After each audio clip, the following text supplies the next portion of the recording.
자, 오늘은요, 나무위키에 읽을 건데요. 밀그램의 복종실험이라는 심리실험? 그런 거래요. 예전에 시청자분께서 추천 주셔가지고 카페 뒤지다가 발견했습니다. 한번 읽어볼게요. 밀그램의 복종실험. 밀그램 익스퍼리먼트. 1961년 예일대학교의 심리학과 조교수 스탠리 밀그램이 실시한 권위에 의한 복종에 대한 실험. 그래서 밀그램이구나. 실험 이후 밀그램은 사람들이 비도덕적인 복종에 굴복하는 이유가 성격보다 상황에 있다 믿고 굉장히 설득력 있는 상황이 생기면은 아무리 이성적인 사람이라도 윤리적, 도덕적인 규칙을 무시하고 명령에 따라 잔혹한 행위를 저지를 수 있다고 생각한다. 실험 설계. 밀그램은 징벌에 의한 학습 효과라는 이름으로 위장한 실험에 참여할 나이 20대에서 50대 사이의 남성 40명을 신문 광고를 통해 모집했고, 피실험자들은 교사와 학생으로 나누었다. 그리고 교사 역할과 학생 역할의 피실험자를 각각 한 명씩 그룹을 지어 실험을 실시했다. 학생 역할의 피실험자는 양쪽에 전극이 부착된 의자에 묶인 채 실험관에 의해 전기 충격 장치가 연결되었고, 교사 역할의 피실험자는 전기 충격 발전기가 있는 다른 방 안으로 안내되었다. 이게 그거구나. 전기 충격 발전기에는 15V부터 시작해서 450V까지 15V씩 증가하도록 총 30개의 스위치가 달려있었고, 교사가 학생에게 문제를 냈을 때 학생이 틀리면은 교사가 학생한테 전기 충격을 가할 수 있도록 했다. 그러나 사실 학생 역할의 피실험자는 배우였기 때문에 그리고 전기 충격 장치도 가짜다. 본래 실험의 의도는 인간의 도덕성을 확인하는 것으로 아무리 전기 충격을 가하라는 구두 명령이 있는 상황이라도 사람들은 자신의 도덕심에 따라 전기 충격을 가하지 않을 것이라 생각했다. 맞아, 이거 도덕책이나 교양 시간에 한 번씩은 보는데. 자, 실험 결과. 실험을 시작하기 전 밀그램은 피실험자들이 450V까지 전압을 올릴 것이라 생각하지 않았다.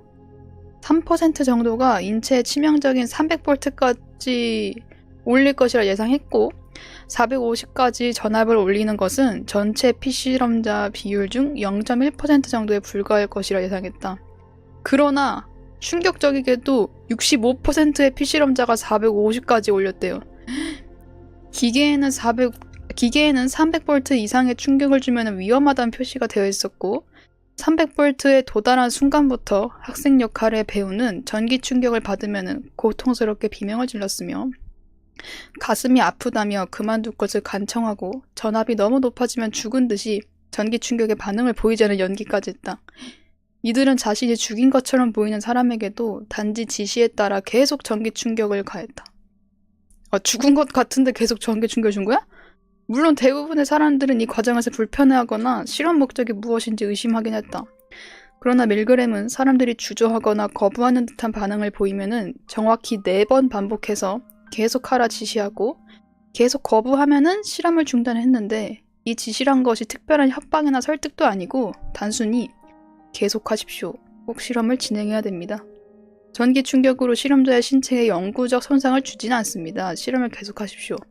라고 하는 정도였는데도 대부분의 사람들은 결국 지시를 따랐다. 그리고 1963년 밀그램은 복종에 관한 행동의 연구라는 논문으로 자신의 복종 실험 결과를 발표한다. 이후 그는 실험의 비윤리성으로 미국 심리학회로부터 한 해 동안 자격 정지를 당했다. 10년 뒤인 1974년 권위에의 복종이라는 책을 출간했고, 그의 실험은 이후 여러 심리 실험의 원형이 되었다. 나는 이거 자격정지된 거는 처음 알았네. 그리고 이 이후에 한편 심리학계, 특히 심리학의 연구 윤리에 일격을 가한 실험이었다. 이 실험을 통해서 아무리 권위자의 권유였다지만 내가 아무 비판도 하지 않고 사람을 죽일 수도 있다니! 라는 충격을 받아 PTSD를 호소하는 사람까지 나왔기 때문이다. 이 이후 심리학 연구 방법은 많은 부분 변화했으며, 그 때문에 실험 참가자에게 연구 과정 및 방법을 상세히 설명한다. 연구 동에서 이런 중요한 절차가 삽입되게 되었대요. 밀그램의 실험은 의도적으로 혹은 악의적으로 보일 수 있을 정도로 가짜 실험 속에 진짜 실험이 숨겨져 있어서 문제가 되었다. 근데 어떤 사람들은 거꾸로 뒤집어 생각하면은 35%는 끝까지 연구자의 지시를 거부했다는 게 아닐까? 그들이 있기에 세상은 아직 희망이 있다 라고 역으로 해석하기도 한다.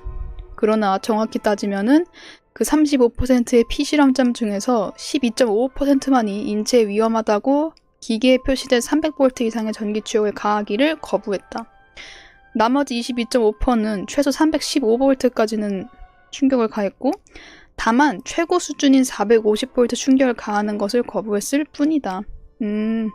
어쨌든 315나 450이나 인체에 안 좋은 건 맞다고? 그나마 개 중에서도 적극적으로 실험을 저지하려 들거나 죽은 것처럼 반응이 없는 학생을 도우려 한 사람은 단 한 명도 없었고 단지 더 전기 충격을 가하는 것을 거부했을 뿐이다.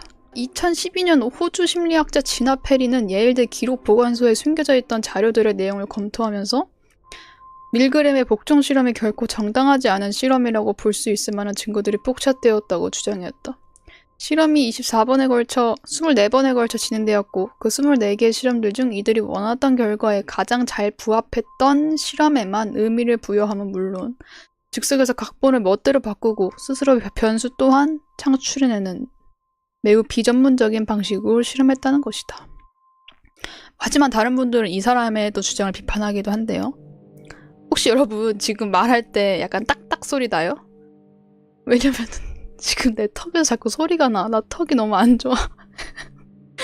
그러니까 여기 교근 마사지 한 번만 할게요. 안 나요? 나는 들려. 왜냐면 내 몸에서 나는 거니까. 여기 자꾸 딱딱거려.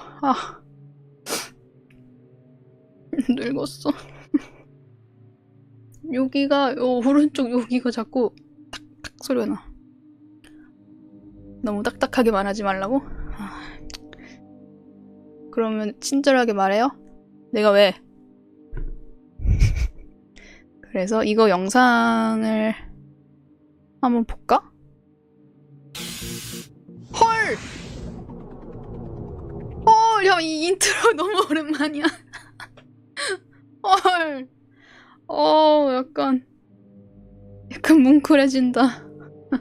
근데 약간 다는 못 보고요. 좀 하이라이트가 되는 부분만 막 이렇게 맞아 고민해. Continue, teacher, please. Go on. 이런 식으로 해줘. 모든 건 내가 책임지겠다고 막 저러네. 75 volts. 그냥 60V에는 으악 소리 정도밖에 안 났네요. 근데 150에 멈췄어 이 아저씨는. 300V.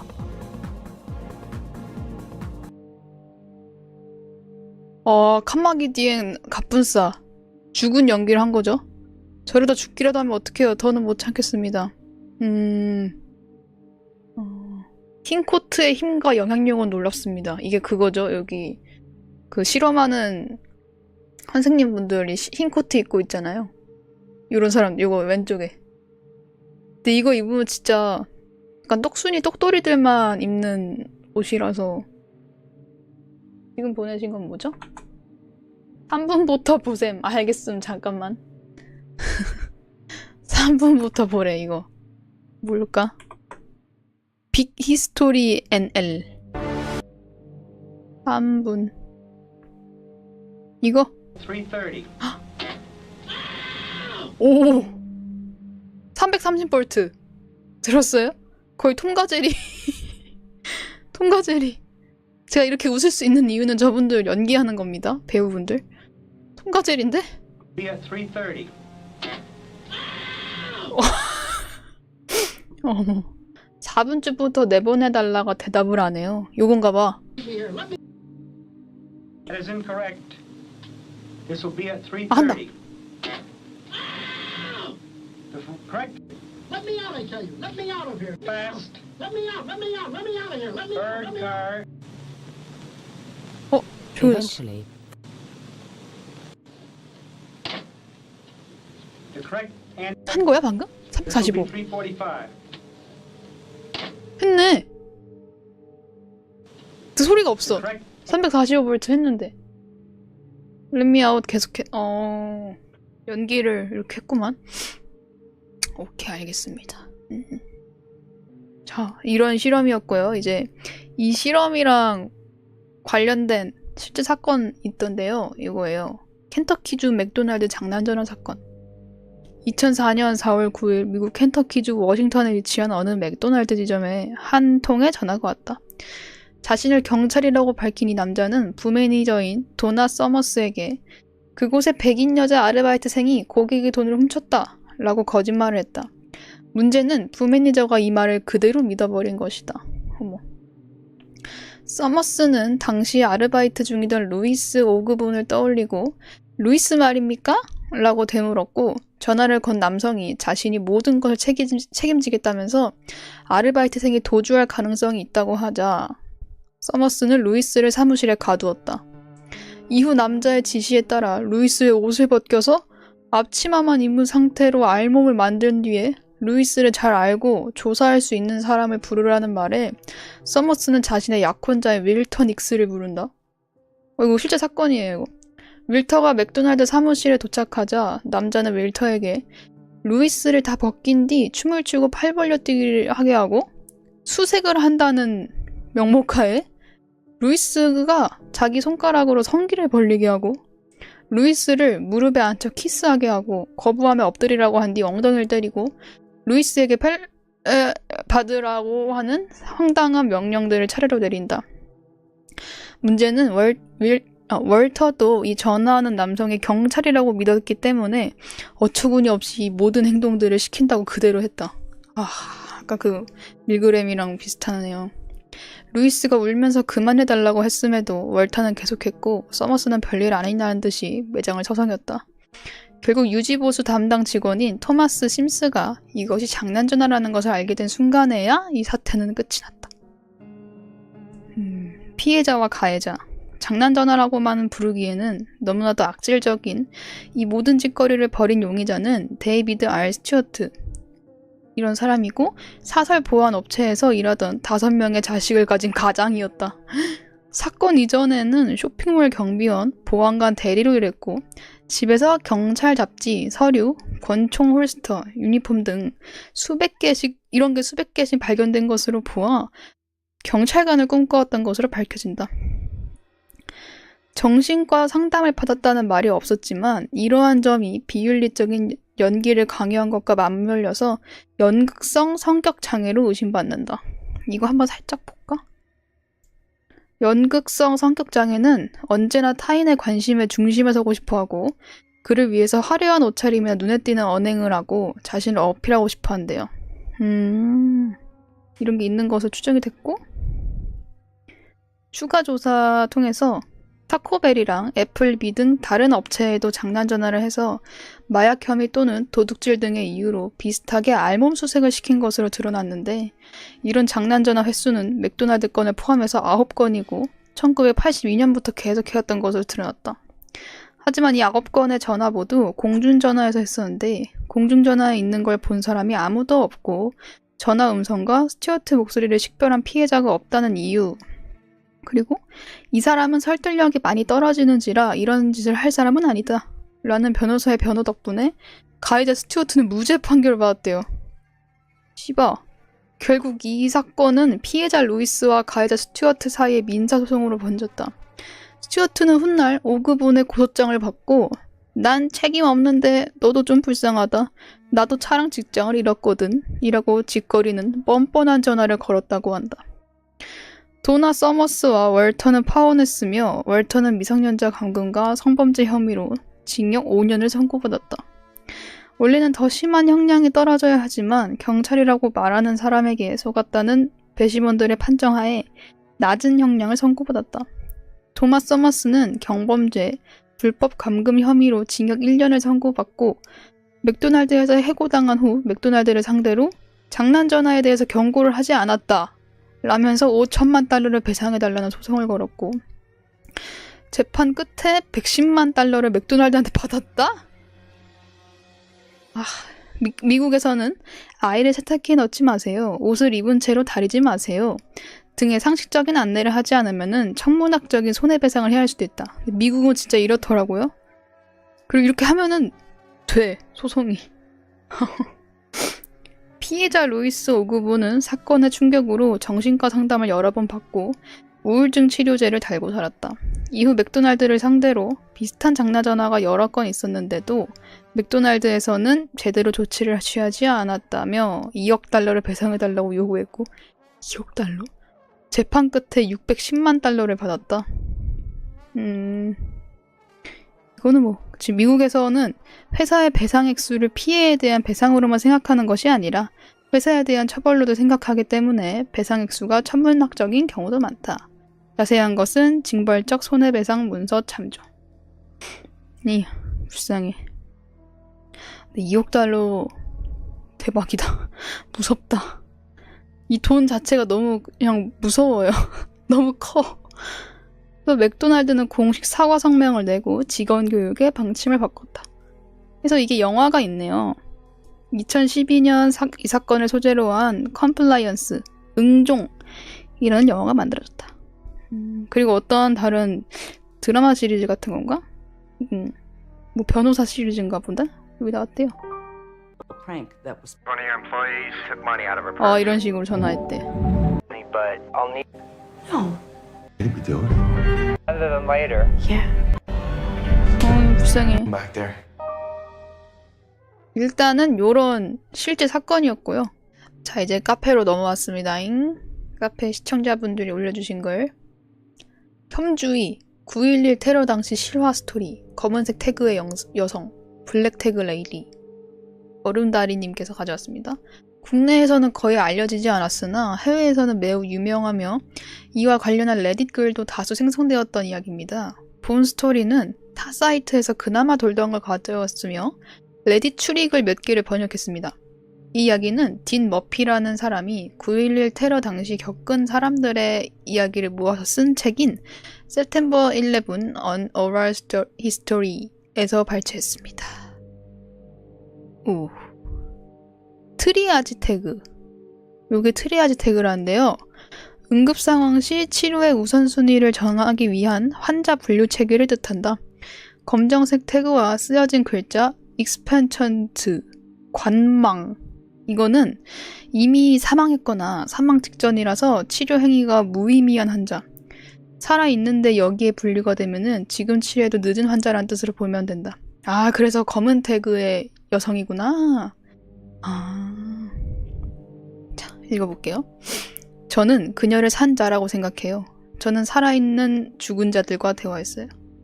그리고 산 자들에게 거짓말을 했죠. 조금만 참으라고, 도움이 올 거라고 말했죠. 하지만 제 마음속에는 그녀를 죽었다고 선언했죠. 그리고 그녀도 그걸 알았어요. 저는 그녀의 목에 작은 흰색 십자가가 달린 검은색 꼬리를 달았어요. 그리고 그녀는 최선을 다해서 저에게 지옥을 선사했습니다. 이분이셨나봐요. 사건의 당사자. 어니스트 암스테드는 내셔널 지오그래픽에서 9.11 테러 당시를 다룬 다큐를 찍을 때 인터뷰를 하기도 했다. 정신과 의사와 PTSD 치료팀의 사람들은 제가 그녀와 그날의 나머지 부분에 대해 이야기하는 거 좋다고 말합니다. 그래야만 제가 그 일을 받아들이고 마침내 그녀에 대한 생각에서 벗어날 수 있다고 하더라고요. 그래서 제가 여러분들께 말씀드리려 합니다. 이 여성은 아메리칸 항공 11편이 세계무역센터에 충돌했을 때 제가 본 6명 정도의 사람들 중에 한 명이었을 겁니다. 그녀가 어떻게 광장에 들어왔는지 모르겠습니다. 아마도 그녀는 로스앤젤레스를 향하던 중 충돌의 힘에 의해 비행기에서 튕겨나져 나왔을 것입니다. 아니면은 창문 근처에 앉아있던 타워의 직장인이었다가 건물이 무너질 때 휩쓸렸을 수도 있습니다. 아니면은 갇혀서 화염을 피하려고 뛰어내렸을 수도 있겠지만 저는 그렇게 생각하지 않습니다. 다만 구급대원의 말과는 다르게 현재는 빌딩에서 불길을 견디지 못하고 뛰어내린 투신자들, 일명 점퍼, 이 중에 한 명으로 추정이 되고도 있대요. 구급대원 본인은 타이밍이 점퍼들이 떨어지기 시작한 시간대라 그 주변의 시체들을 생각해봐도 가능성이 낮다고 인터뷰에 답했지만 타 인물들은 이 일화의 추정 시간과 비교했을 때 실제로는 유리를 부수는 데 사용된 이 가구가 떨어지는 것으로 착각된 점퍼가 다수 발생한 상황이었다는 점 등으로 점퍼라는 주장이 우세하다. 대부분의 사람들이 뛰어내리기 전에 그녀를 우연히 만났어요. 그녀는 우아한 여성이었어요. 제 나이와 비슷한 50대 초반이었죠. 그 모든 일을 겪었음에도 불구하고 저는 그 모습을 볼 수 있었어요. 머리를 아주 이쁘게 꾸민 게 눈에 띄었죠. 그녀의 머리는 갈색이었고 세련된 귀걸이를 하고 있었어요. 또 예쁜 화장을 하고 있었고요. 제 직업은 생명을 구하기 위해 옷을 잘라야 하는 경우가 많기 때문에 옷이 눈에 띄는 경우가 많아요. 그래서 가장 먼저 떠오르는 것은 이거였습니다. 이 여자는 옷을 잘 입었네.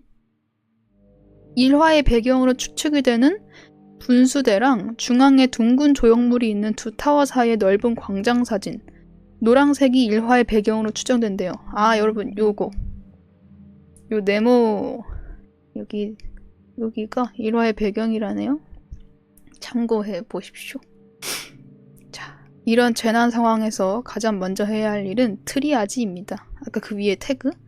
기본적으로 부상자를 4가지 범주로 나누어 지원 의료팀이 신속하게 출동하여 가장 긴급한 부상자에게 치료를 제공할 수 있도록 하는 걸 의미합니다. 부상자의 목에 걸 수 있는 색깔의 꼬리표로 범주를 표시해요. 녹색은 가장 심하지 않은 단계입니다. 노란색은 그보단 더 심각합니다. 빨강색은 심각한 부상을 나타냅니다. 그리고 검은색은 사망했거나 사망에 가까웠음을 의미합니다. 부상자 분류에 참여할 때는 항상 마음 한구석에 내 백업이 오고 있다. 내 백업이 오고 있다. 는 생각을 하게 됩니다. 그렇기 때문에 도움이 필요한 사람을 태그하고 그 자리에서 멈추지 않고 바로 다른 사람에게 도움을 줄 수 있습니다. 모든 사람을 태그해야 한다는 걸 알고 있고 의료 가방을 든 사람이 바로 뒤에 오고 있다는 걸 알고 있습니다. 분수대와 중앙에 둥근 조형물이 있는 두 타워 사이의 넓은 광장. 그 광장에서 그 여성을 만났을 때가 생각했던 것이 바로 그런 것이었습니다. 계단에서 모든 사람을 태그하는 작업을 마치고 광장을 향해 고개를 돌렸을 때였습니다. 너무 급하게 올라간 데다가 소방관들이 창밖의 시야를 가리고 있었기 때문에 사람들이 있는 것을 보지 못했습니다. 하지만 지금 생각해보니까 너무 끔찍한 광경을 목격한 걸 보면 처음에 놓치길 잘했다는 생각이 듭니다. 비행기가 충돌했을 때 엄청난 양의 파편이 광장에 쏟아져 내렸어요. 대부분 저에게는 별 의미가 없는 비행기랑 건물 조각들이었습니다. 하지만 그 파괴 속에서 6명의 사람들이 있었어요. 저는 환자 분류표를 손에 들고 그들을 향해 달려갔습니다. 한 남자가 발작을 일으켜 눈이 뒤통수로 굴러가고 있었어요. 그는 인도에 너무 세게 부딪혀서 거의 아무것도 남아있지 않았습니다. 제가 보지 못한 다른 2명도 있었지만 가까운 거리에서도 그들이 죽었다는 것을 알 수 있었습니다. 그리고 멋진 머리와 귀걸이를 한 여성이 있었습니다. 제가 그녀에게 다다랐을 때 저는 검은색 꼬리표를 뜯어냈어요. 기억에 또렷하게 남으면서도 무서웠던 것은 그녀가 정신을 차리고 제가 하는 일을 지켜보고 있었다는 겁니다. 제가 그 꼬리표를 그녀의 목에 걸어주자 그녀는 저를 쳐다보면서 난 죽지 않았어요. 내 딸에게 전화해줘요. 나 안 죽었어. 저는 너무 놀라서 잠시 동안 할 말을 잃었습니다. 부인, 제가 말했습니다. 걱정 마세요. 곧 돌아오겠습니다. 하지만 거짓말이었습니다. 그녀는 제가 보는 것을 볼 수 없었습니다. 어떻게 된 일인지 공기의 흐름이었나 뭔가 덕분에 그녀의 낙하가 다른 사람들처럼 튀지 않을 만큼 충분히 완화된 것 같았습니다. 그래도 그녀의 몸은 너무 뒤틀려서 찢어지고 저는 스스로에게 이렇게 물을 수밖에 없었습니다. 이 여인이 왜 아직 살아서 나에게 말을 걸고 있는 거지? 어떻게 이런 일이 일어날 수 있는 거야? 사진이 나왔어요? 그녀의 오른쪽 폐, 어깨, 머리는 온전했지만 횡격막 아래는 알아볼 수 없었습니다. 아이고, 횡격막이 여기랍니다. 정확히 위치가. 이쪽 아래가 거의 알아볼 수 없었대요. 하지만 그녀는 저와 계속 말다툼을 할 만큼 또렷한 정신을 가지고 있었습니다. 전 죽지 않았어요. 그녀가 다시 주장했습니다. 제가 그녀에게 죽음의 검은 표식을 주었다는 것을 알았기 때문에 저는 그녀가 의학교육을 받은 것이라고 확신합니다. 그리고 그녀는 그것을 싫어했습니다. 내가 목에 건 것은 걱정하지 마세요. 라고 제가 그녀한테 말했어요. 제 동료들이 지금 오고 있어요. 그들이 당신을 돌봐줄 거예요. 저는 이제 가고 계속 할 일을 해야 된다는 건 알지만 너무나 큰 충격을 받은 바람에 1, 2초 동안 머물렀습니다. 그런 다음 저는 그녀를 넘어 다른 사람들에게 갔습니다. 발작을 일으킨 남자에게 검은색 꼬리를 붙였어요. 하지만 위층에서 또 다른 사상자들이 로비로 내려왔기 때문에 저는 다시 돌아가야 했습니다. 돌아가는 길에 저는 다시 한번 그 여성을 넘었습니다. 첫 번째 만남이 섬뜩하고 불안했던 것처럼 두 번째 만남은 더 심했습니다. 그녀는 저에게 소리를 지르기 시작했습니다. 나 안 죽었어. 나 안 죽었다고. 그들이 오고 있어요. 그들이 오고 있어. 저는 멈추지 않고 대답했습니다. 난 안 죽었어. 안 죽었어. 저는 로비로 돌아가서 그녀를 일단 제 마음에서 지워버렸습니다. 해야 할 일이 너무 많았어요. 근데 이게 궁금한 게 횡격막 밑으로가 없었다고 하는 게 진짜 하체가 다 없었다는 건지 아니면은 하체까지는 아니지만 상체에서 횡격막 아래가 좀 많이 손상이 됐다는 건지 이걸 잘 모르겠네. 하체가 없는데 말을 건다는 게 진짜 상상이 안 가는데요. 뭉개졌나 진짜? 자, 해야 할 일이 너무 많았어요. 저는 건물에서 나오는 수백 명의 사람들에게 태그를 붙이기 시작했습니다. 죽음의 그늘 골짜기 라는 성경 구절로만 설명할 수 있는 비참한 곳을 몇 시간 동안 걸었지만 솔직히 죽음이 두렵지 않다고 말할 수 있습니다. 죽음이 느껴지고 들리고 보이고 냄새가 났습니다. 그리고 광장에 있는 그 여인과 함께 저는 심지어 그것과 이야기도 나누었습니다. 그리고 검은색 태그의 여성을 찾은 것 같다는 레딧의 한 스레드에 달린 글의 일부를 번역했습니다. 이거는 글쓴이님 쓰신 건가 봐요? 참고로 그 스레드는 시신으로 추정이 되는 사진이 매우 멀리서 찍히긴 했지만 어머 그대로 올라와가지고 사진은 안 올렸대요. 헐. 그리고 여기가 레딧 사람들의 댓글인가 봐요. A. 나는 이 불쌍한 여성이 밖에서 걷다가 파편에 맞았을 가능성이 더 크다 생각해. B. 그럴 가능성이 더 높을 뿐만 아니라 과학적으로 유일한 정답일 수밖에 없어. 여성은 타워 꼭대기에서 떨어진 게 아닐 거야. 45m 이상의 높이에서 뛰어내린 사람 중 단 한 사람도 땅에 떨어질 때 머리가 제대로 고정되지 않아. 점퍼들은 당시에 365m 이상에서 떨어졌다고. 타워 꼭대기에서 떨어진 게 아닐 거야. C. 나는 그렇게 생각하지 않아. 쿼라에서 슈퍼4 9.11 테러 당시를 연구하며 실종된 사람들의 행적을 추적하던 사람이래요. 이 사람의 사진을 찾아봐봐. 북쪽 타워, 아메리칸 항공 11편 충돌 사건의 타워. 여기가 타격을 받은 지 불과 몇 분 후에 찍힌 어니스트가 태그를 달았던 지역의 사진이 있는데 시체가 전혀 없어. 0명이야. 즉 그가 본 피해자들은 남쪽 타워가 타격을 받기 전이기 때문에 북쪽 타워에서 뛰어내린 점퍼일 수밖에 없다는 거야. 그리고 D. 내가 끼어들자면은 점퍼의 완전한 추락을 담은 영상을 정지화면으로 봤을 때 이 사람은 충격 지점 아래에서 뛰어내렸지만 분명 시체가 남아있어. 이 여성은 아마 화재나 내부 붕괴 때문에 충격 지점 아래쪽에서 뛰어내린 게 맞을 거야.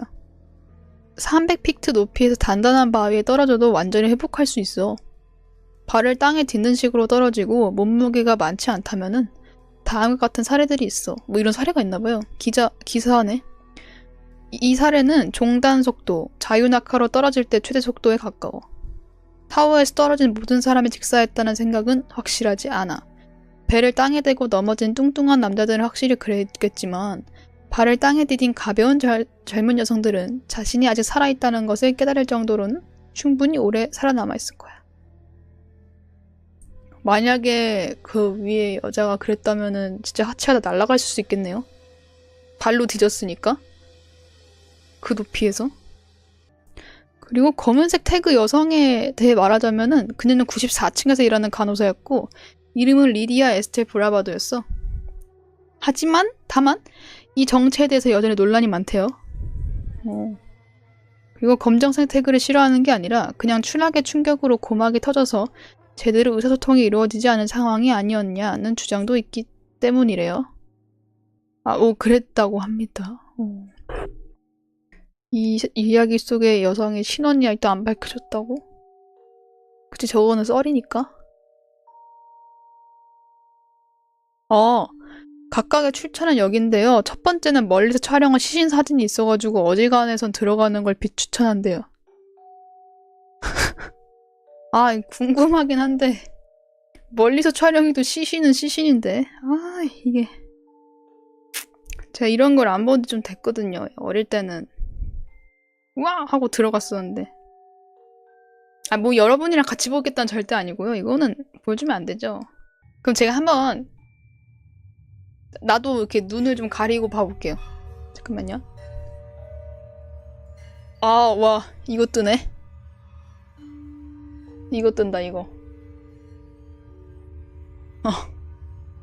민감한 거라 이거 성인 인증하라고 뜨네요. 로그인 해야 되네. 아이고. 그러면 진짜 각자 보기. 아마 이 회색깔이 그 사진 아닐까요? 요거? 로그인하고 딱 하면은 저게 펼쳐지는 식일까? 그런 것 같아요. 이거 너무 귀찮습니다, 로그인은. 그 댓글에 일전 애들은 9.11 테러에 대한 이야기 중에 바닥에 단지 빨간색 페인트가 덕지덕지 쏟아져 있던 것 같은 사망자도 있었다는 이야기 들었는데요. 그 이야기를 듣고 한동안 충격에 멍해졌던 기억이 나네요. 아, 신원 확인이 절대적으로 불가능했다고. 아, 이 말이 그냥 완전 여기 댓글 쓰신 분 있네. 완전 그냥 온몸이 다 뭉개져가지고 마치 페인트 쏟은 것 같은 걸로. 아유. 9.11 테러 찾아보다가 알게 된 더 폴링 맨 사진이 생각나네요. 학교 수업 시간에 배울 때 사건 목격자, 피해자의 설명을 읽어야 했는데 이것 때문에 한동안 좀 침울했던 것 같아요. 너무 무섭다. 이거는 지금 검색하면 지금도 잘 나오겠지? 구글 이런데. 또 다음 또 이건데. 악마의 신체를 타고난 살인마. 실제 이야기인가봐요. 니은가님이 올려주셨어요. 1936년 우크라이나 하루키우 지역에서 한 아이가 태어난다. 가난한 광부의 아들로 태어난 아이는 수두증을 갖고 태어나서 의지에 상관없이 소변을 배출하는 야뇨증을 앓게 되었고 태어난 지 얼마 되지 않아 전쟁이 발발하면서 열악한 환경에서 성장한다. 치카틸로의 졸업사진. 이 아이의 이름은 안드레이 로마노비치 치카틸로. 오호. 1번 유년기와 청년기. 되게 나무위키처럼 정리해주셨네. 치카틸로의 어머니는 노이로제의 조현병을 앓고 있었고 전쟁 포로 출신의 아버지는 전쟁에서 돌아왔지만 포로 출신이라는 이유로 다른 지역에 차출되어서 자신의 아들과는 자주 보지 못했다. 치카틸로는 신경질적인 어머니에게 학대를 받고 자랐다. 구타는 물론이고 콩 위에 무릎을 꿇고 앉게 하는 등 그는 열악한 성장 환경 때문에 잘 먹지를 못해서 12세까지 야뇨증을 앓았고 실력을 점점 잃어갔다. 이게 우리가 아는 그런 말랑말랑한 콩이 아닌 것 같죠? 엄청 딱딱한 거라 가지고 하면 무릎 꿇고 앉으면 무릎이 되게 아플 것 같은데. 이런 환경에서 자란 치카틸로의 자존감은 바닥을 칠 수밖에 없었고 그로 인한 소심한 성격 때문에 학교에서 짜들림을 받기 일쑤였다. 여동생의 증언에 따르면은 점심시간에 급식도 먹지 않을 정도로 학우들과 같이 있는 걸 싫어했다고 한다. 거기에다가 자신이 발기부전이라는 걸 깨닫고 자가치를 몇 번이나 시도해봤지만 실패하자 크게 좌절했다고 한다. 그리고 어떻게 해서인지 모르겠지만 그가 발기부전이라는 소문이 온 동네에 퍼지면서 치카틸로의 자존감은 더 하락했다. 아, 이거 배경이 너무 기구하다. 학생 시절 치카틸로의 관심사는 정치와 철학이었다고 한다. 치카틸로 사진. 결핍 덩어리였던 치카틸로는 그런 결핍을 공부로 메꾸기 위해서 모스크바 법대를 목표로 최선을 다해 공부했지만 결국 성적 부족으로 불합격이 되고 모스크바 철도 엔지니어링 단과대학에 입학한다. 그리고 1957년에서 3년간 그는 주베를린 소련군에서 복무를 하는데 워낙 허약 체질에 성격이 소심했던지라 군 생활에 적응하지 못하고 군대 내에서 따돌림을 받고 구타 행위를 당했다고 한다. 점점 불안해집니다. 제대 후에 전화 교환원으로 일하며 교양 잡지에 글을 기고하면서 번 돈으로 근근히 살아가던 치카틸로는 절대 자신의 뜻대로 흘러가지 않는 삶과 자신에게 냉담한 사람들에게 강한 분노를 갖고 있었다. 2번. 결혼과 교원 생활. 그러던 1963년 치카틸로는 여동생의 친구였던 페오도시아 오드나초바와 결혼을 한 후 발기부전임에도 불구하고 딸 유드밀라와 아들 유리를 낳았다. 그의 발기부전 때문에 부부의 성생활은 즐겁지 못했는데 그의 아내는 비뇨기과에 가서 치료를 받아보려고 제안했으나 치카틸로는 가장 큰 콤플렉스였던 이것에 대한 대화를 아예 피하려고 했다. 1970년 늦은 나이에 교원 자격증을 따고 그는 광산촌의 작은 기숙학교에서 교사로서 근무한다. 오, 치카틸로가 근무했던 기숙학교래요. 치카틸로는 교사로 근무하면서 서서히 본색을 드러내기 시작했는데 그는 여학생들에게 공부를 도와준다면서 성추행을 하거나 여자 기숙사에 있는 여학생들의 물건을 훔친다거나 하는 기행들을 벌였다. 결국 그에 대한 안 좋은 소문이 퍼지자 학교는 그의 만행들을 비밀리에 할 테니 1974년 그에게 자진사퇴를 하라고 요구하고 그는 받아들였다. 이거는 좀 나이가 들었을 땐가 봐요. 1974년에서 78년까지 그는 공작이나 산업학교 감독직을 맡는 여러 직업을 거쳤으나 1978년에 로스토프 지방의 샤흐티로 이주하며 로스토프 33번 상업기숙학교의 사감으로 근무하며 살게 된다. 그는 이 학교에서도 기행을 이어갔는데 수영하던 여자아이를 성추행하거나 풀숲에서 자위행위를 하다 적발되거나 하는 행위들로 인해서 학생들에게 딸쟁이, 호모라는 멸칭으로 불리게 된다. 이때에 태어나면서부터 온갖 멸시와 부정을 받아오며 살아오던 치카틸로는 자신의 분노를 세상 밖으로 표출하기 시작한다. 3번 첫 살인. 첫 희생자 옐레나 자코트노바. 이 사건이 발생한 오두막이래요. 오른쪽은. 1978년 12월 22일 치카틸로는 학교 중이었던 슈콜라 초등학교 2학년 옐레나 자코트노바를 껌을 주겠다면서 자신의 오두막으로 유인해서 강간할라 했지만 반응이 심하자 목을 졸라 죽이고 시체를 난도질하며 중요 부위를 통해 강했대요. 그는 진가방에서 소녀의 시체를 넣고 강에 유기했다. 딸 아이가 밤이 되어도 돌아오지 않자 부모는 경찰에 신고했고 경찰은 강가의 다리 밑에서 옐레나의 시신을 발견했다. 여기서 발견이 됐대요. 경찰은 옐레나의 파열된 실과 직정을 보고 이를 사건이라 규명짓고 제가 이거 좀 음소거를 하겠습니다. 사실 이거는 이미 많이 읽었는데 이게 노딱이 잘 걸리더라고요. 대대적인 검거 작전을 벌인다. 옐레나가 사망하던 시각에 치카틸로의 오두막에서 들리는 소리를 들은 목격자가 존재해서 치카틸로는 일찍이 용의선상에 올랐으나 경찰은 미성년자 성폭행 장과가 있는 마약 중독자 알렉산드로 크라포첸코를 범인으로 지목한다? 아예 다른 사람을 지목했네? 전과범이라 가지고 그렇구나. 범인으로 지목된 사람이래, 이 사람이. 크라포첸코는 자신의 범죄 사실을 극구 부인했으나 소련 경찰은 그의 아내와 아이들을 건드리며 자백증명서를 서명하라고 협박함으로써 크라포첸코는 범인이라는 누명을 쓰고 15년형을 선고받는다. 그러나 피해자의 유가족들이 그를 사형해달라고 항소하며 그는 1984년에 총살당했다? 헐. 죽어야 할 거는 치카틸로인데? 4번 살인극의 시작. 치카틸로는 크라부젠코가 사형 선고를 받았다는 사실을 깨닫고 자신인 절대 잡히지 않을 것이라는 자신감이 생겼는지 여자, 남자, 성인을 가리지 않고 마구 죽이기 시작했다. 근데 쟤도 범죄가 저질렀지만 뭔가 누명을 씌우고 사형받았다는 게 되게 좀 묘하네요. 그의 살해 방식은 잔혹했다. 피해자들은 입에 흙을 넣고 젖꼭지가 물어 뜯기고 내장이 파헤쳐져 있었고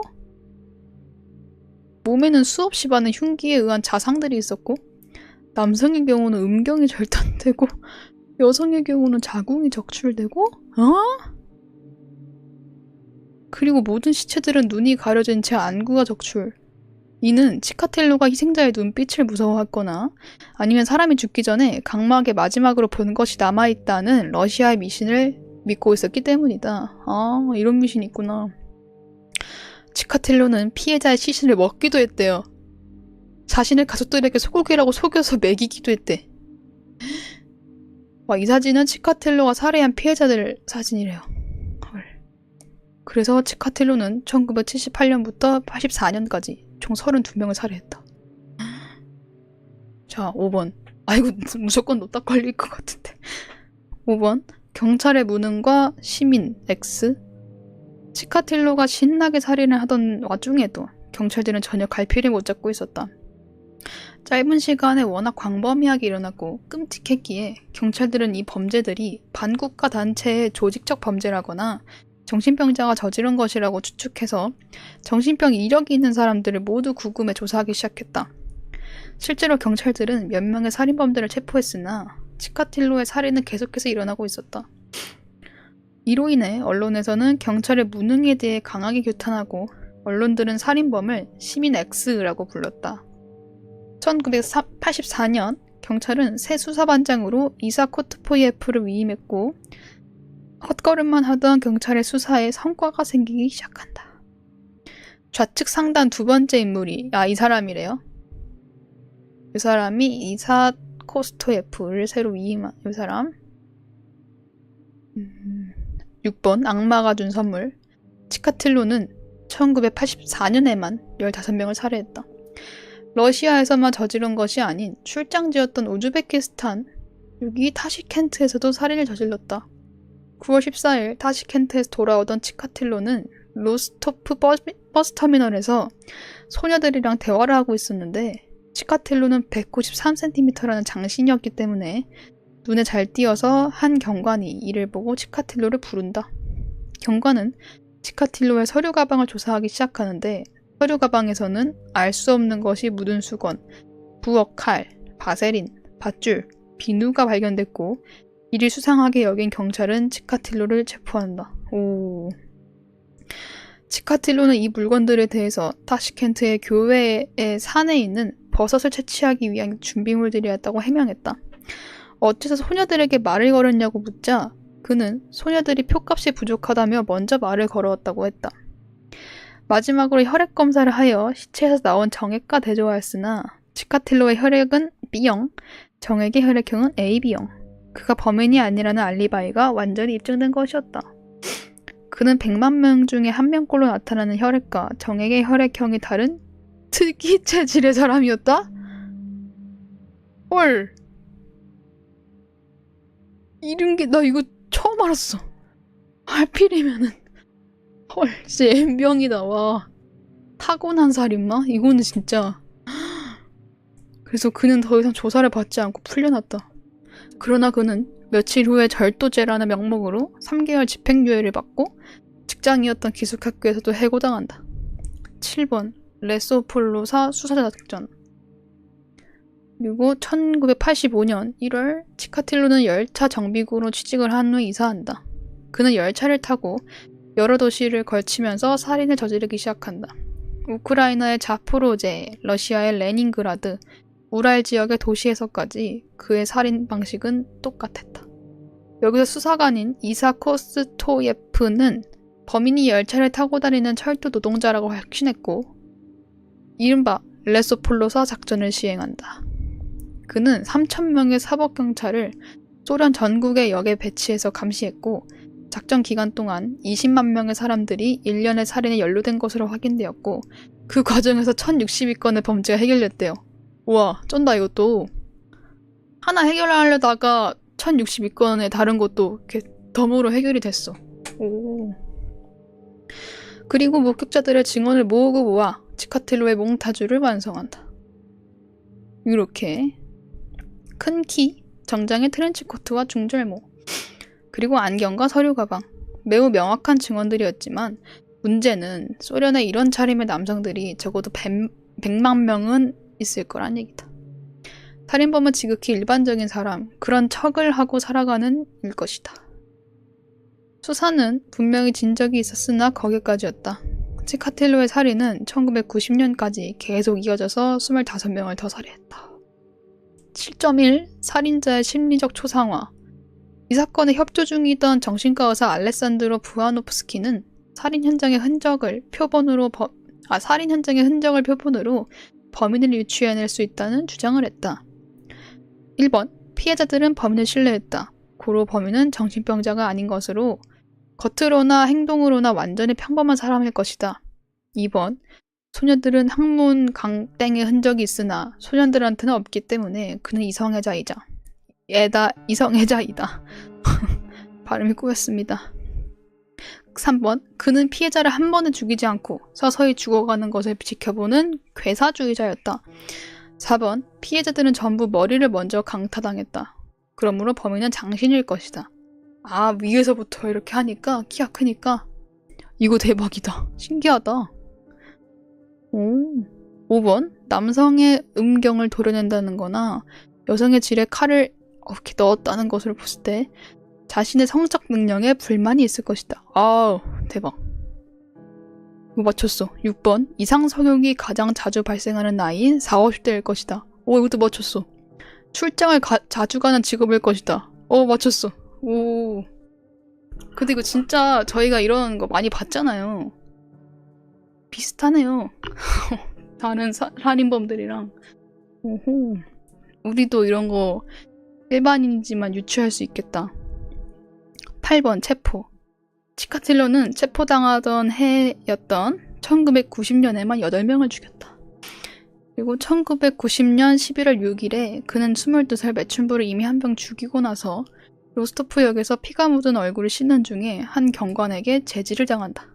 경관은 그에게 얼굴에 상처에 대해 물었고 1984년 이때처럼 그는 버섯을 따다 다쳤다고 했다. 그러나 당시에 그는 정장의 트렌치코트 차림이었다. 누가 봐도 산에 버섯 따러 온 사람의 복장은 아니었다. 경찰관은 치카틸로에게 신분증을 제시했고 치카틸로의 이름을 보고서에 작성한 후 치카틸로를 풀어준다. 며칠 후에 같은 플랫폼 근처에서 남자아이의 시신이 발견된다. 코스토에프 수사관은 경관이 작성한 기록 중 1984년에 이미 한번 구금된 적이 있는 치카틸로라는 인물에 주목한다. 치카틸로는 한동안 경찰의 감시를 받았는데 소년들에게 자꾸 말을 걸었고 사건 현장들을 방문하는 등 의심스러운 행동들이 포착이 됐고 이사 코스토에프는 치카틸로를 범인이라 확신하고 11월 20일 그가 카페에서 맥주를 마시고 있을 때 경찰들이 들이닥쳐 치카틸로를 체포한다. 그의 집에서는 24자루의 식칼과 서류 가방, 정장과 중절모가 발견이 되었고 피해자들의 신체 일부를 포르말린에 절인 것들이 발견됐다. 네. 체포당한 치카틸로 사진이래요. 체포 직후 치카틸로의 태도는 차분했다. 흥분하지도 않고 침울해하지도 않았다. 그는 수사관들에게 상냥하게 대했으며 그들이 묻는 말에 모두 대답했으나 자신의 범행 사실들에 대해서는 극구 부인했다. 수사팀은 이 사건의 전문 정신의 부아노프스키 박사를 치카틸로와 대담하게 했고 부아노프스키 박사와 몇 마디 나누던 치카틸로는 곧바로 울음을 터뜨리며 자백하기 시작했다. 이 박사님 대박이다. 게다가 울었어. 치카틸로는 총 55건의 살인을 자백했다. 이렇게 비율은 안 좋은데? 키가 크다 했던 것 같은데. 범행 당시 복장을 재현하는 치카틸로.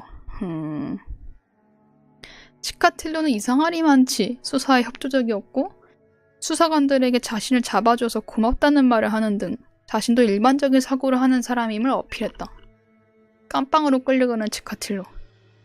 치카틸로는 교도소에서도 모범적인 생활을 이어갔고 성경 독서에서도 열을 올렸다. 9번 재판. 첫 공판에서의 치카틸로는 매우 침착한 모습이었다. 판사가 읽어주는 자신의 죄목들을 들으며 참회하는 표정을 지었고 유족들한테 사과까지 하는 모습을 보였다. 1차에서 재판관들은 치카틸로에게 사형을 선고했고 치카틸로는 갑자기 큰 소리로 정교의 성가를 부르기 시작한다. 뭐야? 이렇게 소리를 지르는데? 1차 판결에 치카틸로는 항소를 하고 2차 공판이 시작되었다. 뭐야, 왜 웃고 있어? 2차 공판에서는 치카틸로가 머리와 눈썹을 민 채 정신병자 행세를 하면서 신이 자신에게 천령을 내렸다느니 모든 살인은 쓸모없는 것들을 청소하기 위함이었다느니 이런 헛소리들을 짓거리며 어떻게든 사형을 피해가려 애썼다. 갑자기 이렇게. 그러나 아무리 정신병자라고 한들 50명을 살해한 이에게 누가 선처를 주겠는가? 2차 공판에서도 재판관은 사형을 판결했다. 그러자 치카틸로는 바지를 벗고 이렇게 외친다. 이 쓸모없는 것으로 내가 무엇을 할 수 있단 말이오. 1992년 최후 재판에서도 사형 선고를 받은 치카틸로는 보리스 옐친 전 러시아 대통령에게도 청원서를 보냈으나 당연히 기각이 되었고 대통령한테 청원서를 보냈어. 1994년 2월 13일 모스크바로 이동된다는 소식을 듣고 2명의 교도관 차를 향해 이동 중에 뒤통수에 총을 맞고 사형당한다. 이게 그냥 사형의 과정이었나봐요. 오, 쩐다. 이러면은 자기가 죽는지도 모르고 죽겠다, 그죠? 뭔가 사형은 자 이제 합니다 하고 잠깐 각 잡고 하는데 이거는 그냥 걸어가던 중에 뒤에서 팡 하고 좀 더 겁을 주고 하면 좀 돼. 어쨌든 뭐 사형 당했으니까 이 이야기 재밌네요. 진짜 악마다. 그리고 진짜 악마가 무슨 능력을 준 것처럼 대박이네 이 사람. 그리고 다음은 레딧 오랜만에 읽을까요? 왜냐면은 오늘 약간 전체적으로 좀 웨쿡 느낌이 나잖아요. 그래서 웨쿡 느낌으로 레딧 걸로 마지막 할지. 아미르님이 가져와 두신 레딧 괴담. 남편이 이틀 연속 과속딱지를 받았다. 이거 고양이가 캣타워 같은 거 잡으면서 울고 있는 그거네? 이거 너무 귀여워. 여러분은 잘 안 보일 텐데 고양이가 그 스크래처 끌어안고 으앙 하고 있는 사진이거든요? 이거 누르면 이 사람 정보 나와가지고 못 누르겠네요. 자, 내 남편은 이틀 연속 과속딱지를 받았다. 이제 내 스토커에 대해 그에게 이야기할 때가 된 것 같다. 이마에 과속딱지를 받았을 뿐이야. 그는 딱지를 내게 건네며 말했다. 겨우 이마에 과속이라니. 이거 남자구나. 겨우 이마에 과속이라니 말이 돼? 그 사람 어제 나를 잡은 똑같은 사람이야. 나는 딱지에 적힌 경찰관의 이름을 확인한 뒤에 남편을 불렀다. 여보, 할 말이 있어. 뭔데? 내가 신입생이었을 때 어떤 동급생이 있었어. 그는 나를 가만히 두지 않고 계속 귀찮게 했어. 그래서 결국 그냥 입막음 하려고 한번 데이트를 해줬는데 그냥 정말 이상했어. 계속 우리는 결혼해서 아이 10명을 낳을 거야. 같은 말을 하는 거야. 그래서 그에게 우리는 안 될 것 같다고 말하고 헤어질라 했지. 그런데도 그는 나를 놓아주지 않았어. 몇 년 동안 계속 나를 괴롭혔어. 결국 나는 그를 피하려고 학교를 2번이나 옮겼고 부모님도 경찰에게 접근 금지 명령을 신청하려고 했었어. 그리고 몇 년 동안 그 사람을 잊고 지냈는데 사흘 전에 나를 잡은 경찰이 바로 그 사람이었어. 남편은 딱지를 가리키며 말했다. 이 사람? 나는 고개를 끄덕였다. 그 사람이 나를 별것도 아닌 이유로 세우더라고. 그러더니 마치 반가운 재회인 것처럼 행동하면서 저녁 식사를 하자고 했어. 그래서 내가 난 결혼했어요 라 말하니까 그는 그건 내가 해결할 수 있어 라 말했어. 이 개자식. 그 뒤로 생각해봤는데 최근 밤늦게 우리 집 거리 끝에 경찰차가 계속 주차되어 있었거든. 처음에 좋다고 생각했어. 범죄자가 줄겠지 하고. 그런데 이제 생각해보니까 그 사람이었던 것 같아. 우리를 지켜보고 있었던 거야. 우리를 가만두지 않을 것 같아. 어떻게 하지? 남편은 화가 난 듯 딱지를 손에 구기며 말했다. 내가 처리할게. 어떡해, 나 무서워.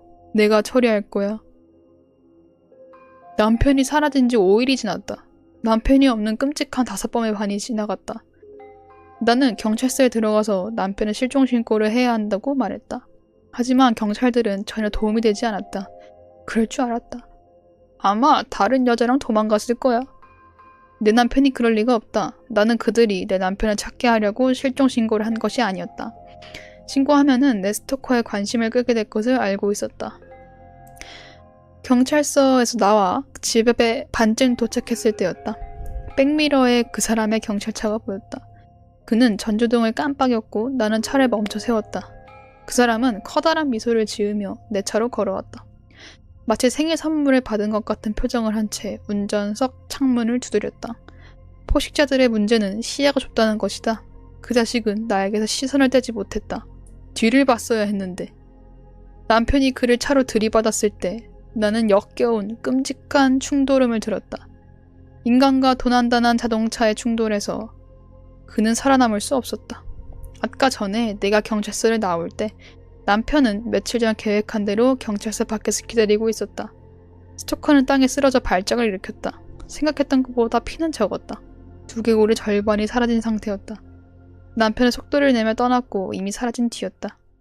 이제 남은 일은 911에 전화를 걸어서 비극적인 뺑소니를 신고하는 것뿐이었다. 사고는 갑작스럽게 빨리 일어난 것이고 나는 너무 놀란 상태이고 방금 일어난 사건에 대해 대부분 기억하지 못할 것이다. 뭐야, 이미 짜고 한 거였네. 근데 남편이 완전 희생된 거 아니에요? 뺑소니 신고가 되면 어쨌든 남편을 추적할 거잖아. 진짜 광기네. 그리고 다음 또 같은 분. 지금 우리에게 340개의 단어가 남았다. 이제는 335개의 단어가 남았다. 뭐야, 5개가 왜 줄었지? 레너드는 샷건을 닦고 난 뒤 차가운 맥주를 딴다. 더 이상 신경도 쓰지 않는 것 같다.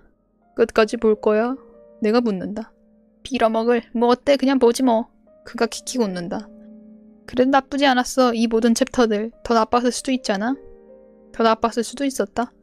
내가 항상 마음에 새기는 말이다. 너는 뭐 할 건데? 나 마지막 말을 하고 싶어. 그가 비웃는다. 나는 계속 말한다. 나 거꾸로 읽었구나. 내가 항상 사람들 떠나기 전에 인사하는 거 알지? 똑같이 할까 했어. 그게 예의잖아. 시적이기도 하고. 언제부터 네가 예의 차리는 걸 신경 썼다고? 죽음이 코앞에 닥치면 사람이 변하더라고. 우리는 안 죽어. 진짜가 아니니까. 천국도 지옥도 없어. 그냥 없어질 뿐이야. 침묵. 얼마나 남았어? 181. 레너드의 눈에 눈물이 맺히기 시작한다. 와이프랑 애들은 어때? 모나는 자기 방식대로 끝내고 싶어 했어. 오늘 아침에 발견했지. 근데 로니는 너무 어려서 자기가 진짜가 아니라는 걸 이해 못해. 뒤돌아 있을 때 쐈어. 뭐야? 만약 이야기가 끝나는 중이 아니었다면은 그 말을 듣자마자 샷건을 그에게 겨눴을 거다. 하지만 이야기는 끝나가고 있다. 나는 이해한다. 얼마 남았어? 107. 단어를 정확히 세는 건 쉽지 않다. 뭔가 알 것 같아. 단어는 일정하지 않으니까 몇 단어로도 한순간을 묘사할 수 있다. 아마 그래서 레너드가 자땡 했을 것이다. 정확히 언제 끝날지 가늠할 수 없으니까. 샷건 소리가 귀청을 찢는 듯 했다. 사방으로 튄 피가 거의 내 눈을 멀게 할 뻔했다. 눈에 맺힌 핏자국 때문에 더 이상 그의 시체를 쳐다볼 수도 없었다. 52단어 남았다. 왜 작가는 우리가 이게 가짜라는 걸 알게 했을까? 왜 이야기가 언제 끝나는지도 알게 했을까? 나는 그냥 진짜가 되고 싶다. 하지만 그건 너무 먼 꿈이다. 10단어 남았다. 모든 걸 포기한 뒤 천천히 눈을 감는다. 셋, 둘, 안녕. 오, 이게 뭐죠? 후기. 베르나르 베르베르의 신책과 엔딩의 결이 비슷하네요. 이전의 스토리는 생략되었지만 인물들에게 사실 너희는 가짜이고 내 소설의 일부야. 이제 남은 페이지에 채울 수 있는 단어는 몇몇 개야 라는 사실을 알게 되었고 이를 깨달은 레너드의 아내 모나는 하루 전 생을 스스로 마감했으며 화자와 친구 레너드는 레너드의 마지막 모습을 그려낸 겁니다. 위의 내용을 간접적으로 상상할 수 있게 짧은 단편으로 잘 압축한 것 같습니다. 쓰고이. 제 4의 벽 같은 거네. 이거 그러면은 레딧 원문 보면은 진짜 그 글자 개수가 맞겠죠? 그런 거네. 되게 신선하다. 난 제 4의 벽 이런 거 참 좋아요. 재밌어. 그리고 진짜 나한테 말 걸었으면 좋겠어. 재밌을 것 같아. 이 슈마이커 캐릭터가 갑자기 움직여가지고 나한테 말했으면 좋겠어요. 너무 귀엽잖아. 자, 그리고 또 하나 더 있네요. 또 이분이 올려주신 내 약혼녀가 아들을 죽였다. 제목 개자극적이다. 내 약혼녀는 우리 아들을 죽였다. 그리고 오늘 그 이유를 알게 되었다. 정말 모든 일이 너무 빨리 일어났다. 평소처럼 이게 그러면은 한번 갔다가 또 결혼한 건가? 자, 평소처럼 약혼녀와 나는 소파에 앉아 있었다. 내가 그녀에게 청혼한 건 바로 어젯밤이었는데 그녀는 결혼식 손님 명단과 케이크 준비를 계획하고 있었다. 그리고 우리의 아기 토머스는 아기 침대에서 인형처럼 잠들어 있었다. 평범하고 평화로운 밤이었다. 그냥 애가 먼저 나온 거구나. 하지만 결혼식 장소를 논의하던 중 그녀가 갑자기 말을 멈췄다. 그녀의 눈빛이 이상했다. 반은 혼란, 반은 절박함. 그녀는 갑자기 겁에 질린 사람처럼 몸을 떨기 시작했다. 무슨 일이라고 물었을 때 그녀는 덜덜 떨리는 입술로 간신히 한마디를 내뱉었다. 너무 추워. 하지만 지금은 7월의 애리조나였다. 아무리 해도 그녀를 따뜻하게 할 수 없었다. 그때쯤 그녀는 몸을 웅크리고 복부를 움켜쥐며 고통스러워했다. 그녀는 단 한 단어만 반복했다. 배고파. 토머스가 울기 시작했다. 뭔가 아주 잘못되었다. 난 침실로 달려가서 휴대폰을 찾았다. 그녀는 구급차가 필요했다. 하지만 바로 그때 다른 방에서 날카로운 비명소리와 나뭇가지 부러지는 듯한 소리가 들렸다. 돌아가 보니 약혼녀가 토머스의 축 늘어진 몸을 안고 있었다. 피가 온통 흘러넘치고 있었다. 그녀는 먹고 있었다. 무슨 짓이야? 난 소리쳤다. 하지만 그녀는 알아차리거나 신경도 쓰지 않는 것 같았다. 나는 아기를 그녀에게서 뺏으려 했지만 그녀는 먹을 거! 라는 말을 울부짖으며 토머스의 작은 다리를 두 손으로 꽉 붙들고 있었다. 나는 총을 가지러 달려갔다. 다른 방법이 없었다. 그 일이 벌어진 지 15년이 지났다. 그 사건은 전국적인 화제가 되었다. 도심의 정신병자, 자신의 아이를 먹다. 텅 빈 집의 적막감은 견딜 수 없을 만큼 무거웠다. 결국 나는 그녀와 토마스의 모든 물건을 버렸다. 다만 그녀의 약혼 바지 하나만 남겼다. 그녀의 약혼 바지는 우리가 시에라 산맥에서 하이킹하다가 발견한 것이었다. 그녀가 임신 사실을 알게 되기 직전이었다. 금이 바른 고풍스러운 반지였고 안쪽에는 TD라는 이니셜이 새겨져 있었다. 약혼 반지를 땅에서 주운 걸로 썼다는 거예요? 게다가 다른 사람 거잖아. TD 이니셜이 있네. 뭐야? 아주 오래된 반지임이 분명했다.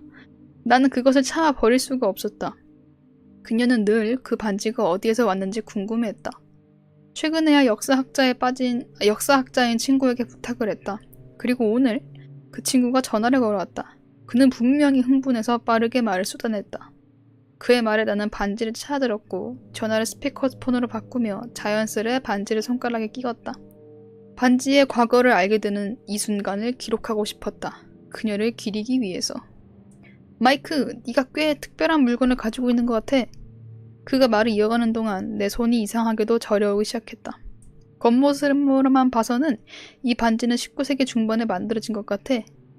느껴지는 서늘함엔 나는 난방을 높였다. 하지만 몸이 따뜻하지 않았다. 발견된 위치로 미루어 보아 산을 넘던 개척자 중에 한 명이 그 반지 잃어버린 것 같아. 태어나서 이렇게 추운 적은 없었다. 휴대폰이 손에서 떨리기 시작했다.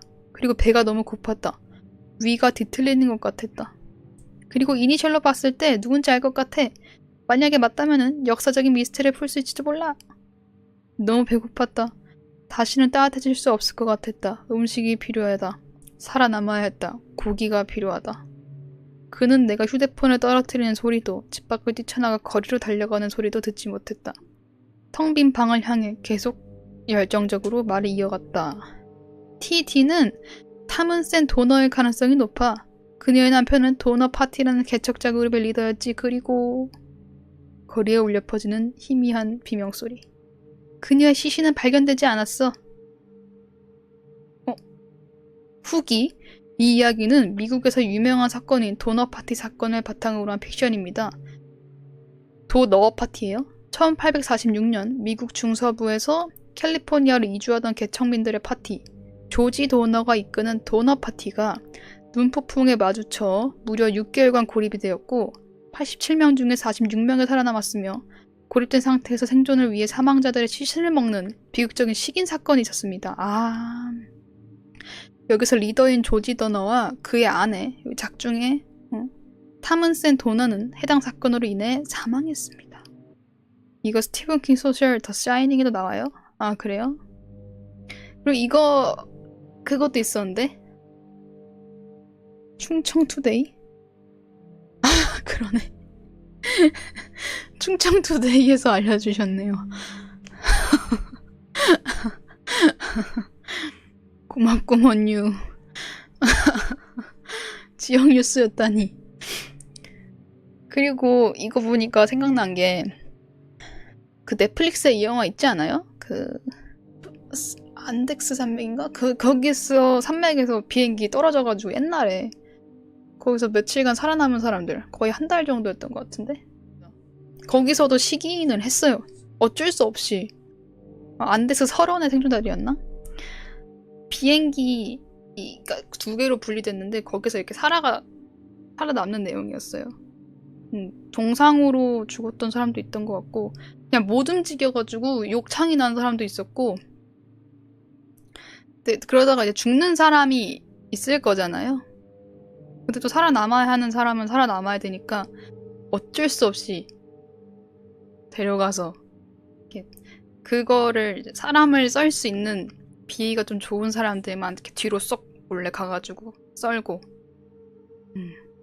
그렇게 먹었던 그것도 있습니다. 그 영화 한번 보세요. 아직도 있으려나? 넷플릭스에? 있어요. 아직 있어요. 이게 넷플릭스 영화구나. 그런 거 같네. 넷플릭스 영화네.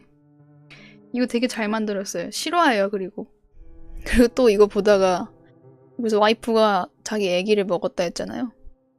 그거 생각났어. 아기 도사리는 뭐더라? 아기 도사리는 곳? 최근에 나온 영화 있죠. 거기서도 약간 스포긴 하지만 엄마가 악마에 씌워가지고 자기 애를 먹거든요. 아기 말고 악. 근데 나는 뭐 아기 관련해가지고 뭐 만드는 거 되게 예민하잖아요. 근데 거기서 나온 애기는 완전 깐난쟁이는 아니고 한 초등학생 정도긴 했는데 그거 너무 잔인했어. 어떻게 먹는지 알려줄까요? 너무 아기 도사리고 있을 때 라는 거. 아르헨티나 미국 합작이래요. 엄마가 아기에 들려가지고 아기를 먹어요. 근데 그거를 그 남편의 동생이 그거를 자동차를 몰고 가다가 목격을 하거든요. 근데 어떻게 먹냐면은 애기야? 그러면은 멀리서 뒤에서 봤을 때는 이 엄마가 애기를 막 이렇게 들고 가는 것처럼 보여요. 그래서 형수님 저기 계시다. 애기랑 같이 있네? 하고 이렇게 쓱 갔는데 앞모습을 보니까 애기 머리가 이 반쯤은 벗겨져 있어요. 거기서 손을 넣어가지고 이렇게 팝콘 먹듯이 먹고 있었어. 진짜 이렇게 해서 먹고 그래서 그거 보고 모르는 척하고 왜냐면 거기서 그런 거 보면은 아는 척하면 안 된다 했거든. 그래서 먹으면서 하고 있었어. 너무 무서워. 약간 더 읽어야 되는데? 더 읽을 거 찾아봐야겠다. 잠깐 기다려보세요. 갑자기 근데 스폰지밥 등장인물 웃음소리 성대모사가 올라왔어요. 들어볼까? 카페에 어떤 분이 올려주셨어, 갑자기. 앙가레 캡슐 한 사람이 올려줬어. 개 뜬금없이.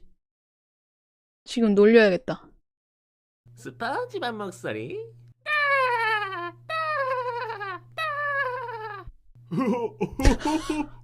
잘한다. 재밌다.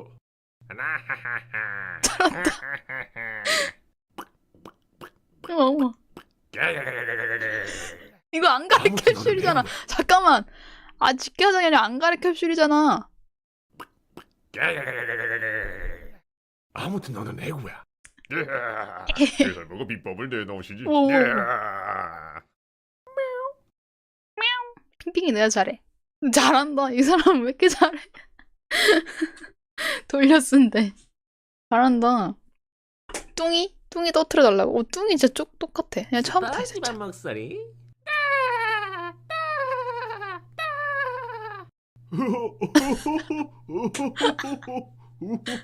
재밌다. 대사가 없어.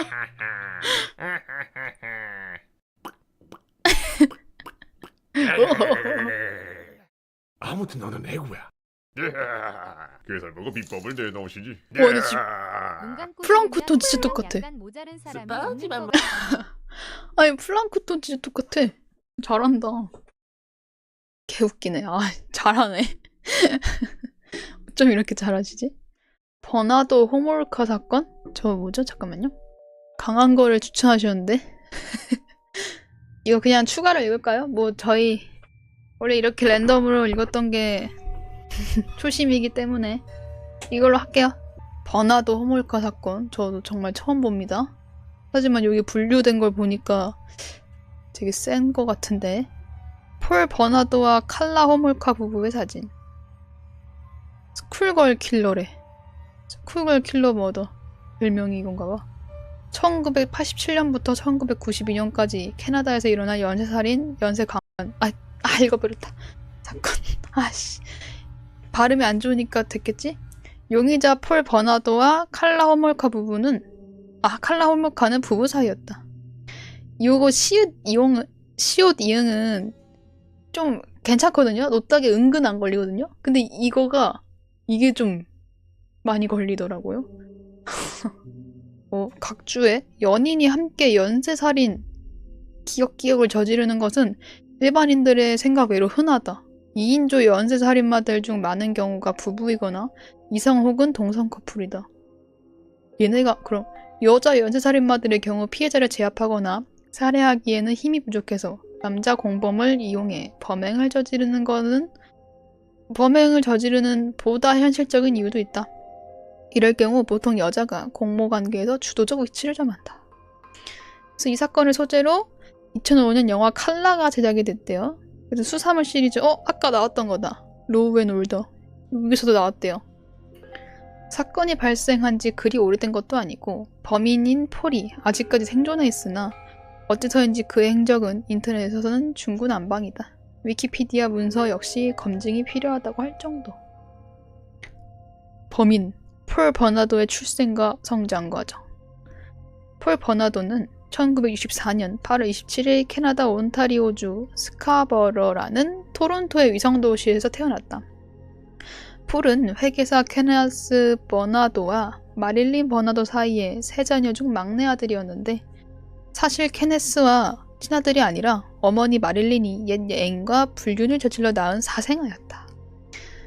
폴 버나도의 어머니 마릴린은 부유한 집안에 입양된 고아였다.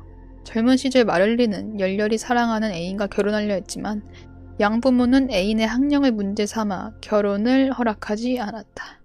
그래서 마릴린은 결혼을 포기하고 양부모가 소개한 케네스 버나도와 결혼했다. 케네스 버나도는 회계사였는데 내성적인 성격이라 말 수가 없고 눈에 띄는 특징이 없는 평범한 사람처럼 보였다. 게다가 아내가 불륜을 저지르고 아들까지 낳은 사실을 알고도 눈 감아주었다. 그러나 사실 케네스는 관음증이자 소아성애적인 기질이 있는 변태 성욕자였다. 1975년에는 아동 성행으로 기소되기도 했고 자신과 마릴린 사이에서 낳은 친딸 데비를 지속적으로 성추행했다. 이 때문에 마릴린 버나도는 금전적으로 전혀 쪼들리지 않았음에도 불구하고 겉모습에 전혀 신경을 쓰지 않는 등 우울증 증세를 보였고 나중에 우울증이 중증으로 발전하자 집의 지하실로 들어가 그곳에 생활하면서 두문불출했다. 케네스의 이러한 범죄적 성향은 폴 버나도가 자라면서 자신을 정체화하는 데 영향을 많이 끼친 듯하다. 이럴 수가. 특이하게도 정작 케네스의 친아들 장남 데이비드는 자기 아버지 케네스나 폴 버나도가 보여준 성도착적 일탈 성향을 전혀 보여주지 않았다. 이래서 가정 환경이 너무 중요한 것 같아요. 버나도 가족은 이웃들과 잘 소통하는 법이 없었고 서로에게도 관심이 없었다. 폴 버나도와 가장 가까웠던 반과 스티브 현재 증언에 따르면 버나도 집안의 아이들은 물질적으로는 부족함이 없었으나 정서적으로는 거의 완전히 방임되었다. 성장 배경이 이처럼 비정상적이었음에도 불구하고 적어도 어린 시절의 폴 버나도는 항상 웃는 행복한 아이처럼 보였다. 폴이 15살에 눈에 띄는 이상 성향을 보였다. 당시 폴은 첫 여자친구인 나딘에게 지나치게 고압적으로 대하고 통제하려고 굴었기 때문에 결국 헤어졌다. 폴은 헤어진 그날 나딘과 주고받은 모든 것들을 한데 모아 불태웠다. 바로 그 해에 어머니 마릴린은 폴에게 친아버지의 사진을 던져주면서 사생활하는 사실을 밝혔다. 그때부터 폴은 어머니를 창땡이라고 불렀고 마릴린은 이에 응수해 폴을 훌의 자식이라고 불렀다. 서로 성인이 되어 폴은 토론토 대학에 입학했지만 애인을 고압적, 통제적으로 대하는 태도는 여전했다. 인상이 부드럽고 선해 보이는 데다가 잘생겼고 초반에는 친절하기 때문에 여자들을 쉽게 사귈 수 있었다. 그러나 막상 사귀고 나면은 관계는 한 달도 안 되어 끝나곤 했다. 그러나 폴은 성인이 되었음에도 불구하고 착취적인 성적 망상이 있었다. 자신만의 처녀 농장을 만들어 자신이 마음대로 성관계를 맺을 수 있도록 여자들을 그곳에 모아두고 싶다는 것이었다? 어후. 시간이 갈수록 이러한 성향은 점점 악화되었다. 나중에는 애인을 과도하게 통제하려는 데에서 멈추지 않고 자신의 폭력적인 성적 취향을 강요했으며 여자가 거부하면 심하게 구타했다. 만일 자신이 휘두른 폭력을 신고하면 죽여버리겠다고 협박하며 구타당한 여자들은 제대로 신고도 못했다. 그러니까 무서워서 어떡하냐? 대학 졸업 이후 폴은 명석한 두뇌를 바탕으로 한 작은 회사의 하급 회계사로 취직했다. 저희가 이런 거 자주 읽잖아요. 이런 사건 사고. 근데 매번 레전드를 갱신하네. 약간 그 한문철 TV 그 제목이 맨날 한문철 TV 레전드 갱신이잖아요. 맨날. 근데 볼 때마다 레전드잖아요. 지금 그런 거 같아. 아니 뭘 또 레전드야 하고 보면은 진짜 미친 이건 진짜 레전드다. 이거 계속 갱신해. 이거 지금 그래. 아니 이 미친 사람이야. 나 제목이 어그로가 아니야. 아이씨, 자 일단은 칼리 호몰카와의 만남. 칼라 호몰카. 이 사람은 1970년 체코계 이민자 집안의 장녀로 태어났다. 초등학교 시절 측정된 IQ는 131로 매우 우수한 편에 속했다. 또 칼라는 규칙을 지키는 데에 거의 강박적이었고 평소 고집스러운 데가 있긴 했지만 크게 모난 면이 없는 성격이었다. 그런데 중학교에 진학하면서 갑자기 고수족 같은 모습을 하고 다니기 시작했고 자시옷이나 죽음, 유령이라는 주제에 심취했다. 이 단어 유튜브에 진짜 민감하게 굴어서 이건 진짜 조심해야 돼요. 어찌되었든 폴 버나도를 만나기 전까지 칼라가 다른 사람을 해치거나 큰 문제를 일으킨 적은 없었다. 고스족이 약간 완전 다크하게 막 여기 눈 밑에 검게 칠하고 그런 거 있죠. 그런 느낌이에요. 1987년 10월 폴 버나도는 17살의 칼라 호몰카를 만났다. 그리고 여기서부터 불행이 시작되었다. 버나도의 이상한 성적 환상을 다른 여자들은 충족시켜주지 못한 반면 호몰카는 다른 여자들과는 달리 버나도의 성적 환상을 충족시켜주고 더욱 격려해주었다. 짝꿍을 만났구만 아주. 이에 대담해진 버나도는 스카보로에서 연쇄 성행을 저지르기 시작했다. 1991년 결국 이 범죄적인 커플은 결혼해서 부부가 되었다. 하하. 범죄. 경찰에서 만든 스카보로 강범의 몽타주. 그러나 실제로는 발행되지 않았다. 몽타주가 이렇게 나오네? 신기하다. 문서 자체가 이거네. 기억. 1987년 5월 4일 버나도는 21살의 여성을 성하면서 연쇄성행 범행을 시작했다. 이후 버나도의 행보는 시간이 갈수록 점점 더 잔인해졌다. 경찰과 언론은 범인을 스카보로 범이라고 불렀다. 나 이거 잘하지 않아요? 내가 편집으로 묵음 준 것처럼 말하는 거. 이렇게 읽도록 하겠습니다, 여러분. 채널을 지키기 위해서. 1987년. 자, 이제 기록들이 있습니다. 1987년 5월 14일, 버나도는 19살의 여성을 그녀의 집에서 1시간여 동안 성행했다. 1987년 6월 27일, 버나도는 세 번째로 시도했다. 젊은 여성을 공격해 버려둔 뒤 떠나다가 그녀에게 등 뒤를 공격당했다. 1987년 12월 16일, 버나도는 소녀를 1시간여 동안 성행했다. 이 사건 이후 토론토 경찰은 젊은 여성들에게 주의를 주었는데 밤중에는 스카보로를 혼자 여행하지 말고 특별히 버스 탑승을 주의하라고 발표한다. 잘한대. 잘하죠? 나 이거 기술이 생겼습니다. 지금 집중 엄청 해야 됩니다. 1987년 12월 23일 버나도는 17살 소녀를 칼로 위협하여 성행했다. 그러나 이 사건은 버나도를 스카보로 연쇄 성행범으로 의심받게 하는 요소로 작용했다. 1988년 4월 18일 버나도는 17살 소녀를 45분여간 성했다. 계속했습니다.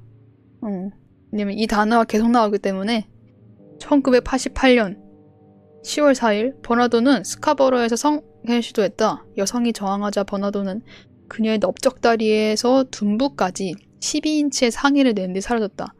아우 아파. 그리고 버나도 얼굴에 상처가 생기기도 했대요. 뭐 도망가다가. 뭐 이거 엄청 많이 했네. 뭐 이렇게 계속 있어.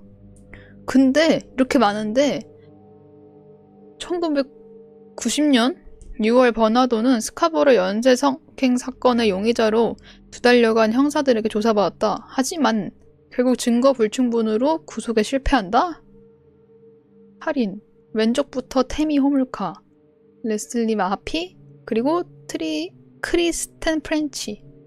칼라를 만난 이후 어느 날 폴은 칼라가 자신과 처음 만났을 때부터 이미 처녀가 아니었다는 사실을 알고 극도로 분노했다.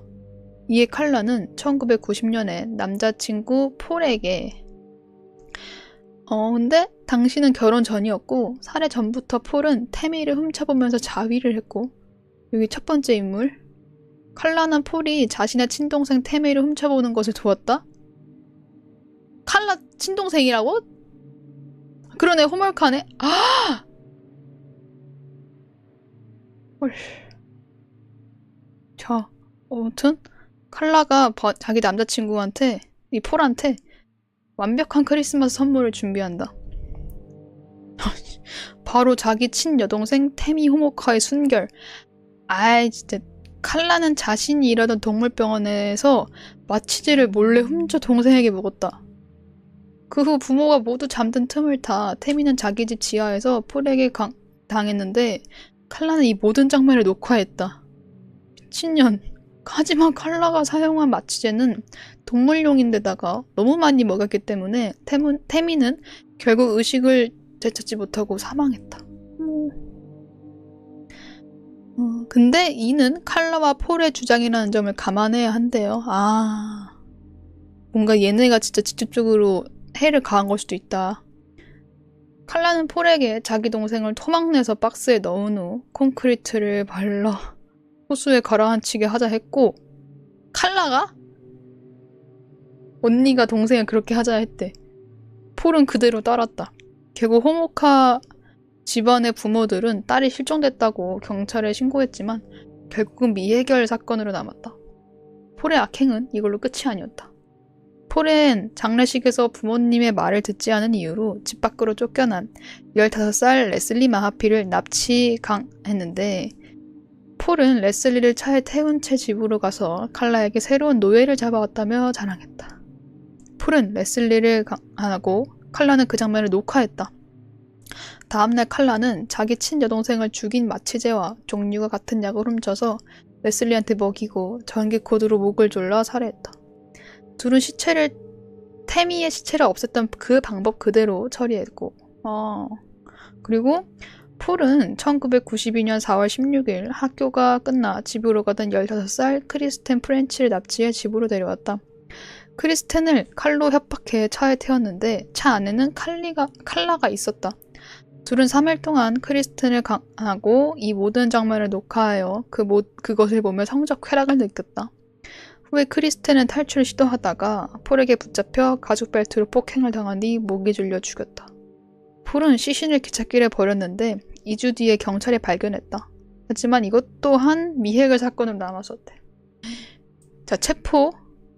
이게 체포됐을 때 사진이네요. 크리스텐 프렌치 살인사건 이후 경찰은 폴을 위험인물로 판단하고 계속 감시했지만 사건의 범인은 잡힐 기미가 보이지 않았다. 이 사건은 정말 황당하게 결말이 났다. 폴은 주변에 더 이상 폭행하고 강만한 여자가 없자 칼라를 폭행하기 시작했고 칼라의 어머니는 사위인 폴을 경찰에 신고하고 고소했다. 칼라는 자기가 폭행을 당하자 사랑이 떨어졌는지 크리스텐 프렌치 살인사건의 범인이 남편 폴이라 자백했다. 그 이후 레슬리 마하피 살인사건 역시 폴의 소행이라 했고 그때까지 녹화했던 비디오를 모두 공개한다. 칼라는 레슬리와 크리스텐 사건의 살인범이 폴이라고 재판에 자백하면은 형량을 10년으로 해주겠다는 사법거래를 받아들여 모든 것을 자백했다. 하지만 2005년 칼라가 석방되는 날까지 경찰이 악마와의 거래에 합의했다 라고 대대적으로 캐나다 언론과 여론이 맹비난하였다. 칼라는 단순 공범이 아니고 사건의 적극적인 가담자였기 때문에 여론이 더 거셌던 듯 한다. 이 와중에 태미 호몰카 실종 사건마저 폴과 칼라의 합작한 살인이었다는 사실이 밝혀져 형량이 2년이 추가되어 2년밖에 안 추가됐어? 최종적으로 칼라는 12년형을 선고받았다.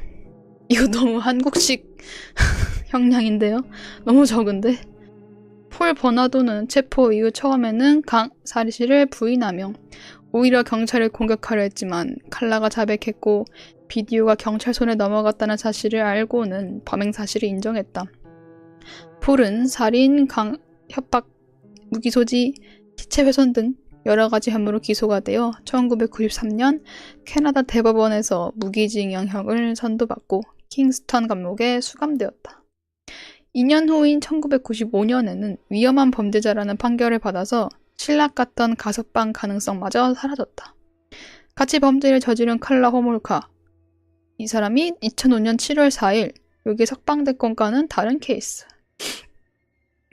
그리고 의문점이 있대요.